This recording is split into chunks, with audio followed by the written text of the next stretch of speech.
Ako po si Janisel, ang operator ng DTF machine dito sa Transfer It Lucena.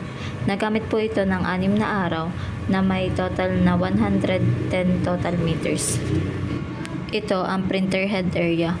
Ang huling palit po nung colored ay nung November 12, 2023 at yung white naman po is June 24, 2023. Ito naman ang capping na may 70% good condition pa po.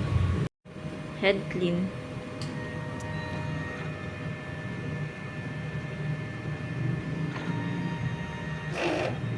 At punasan ng wiper after head clean. Nozzle check.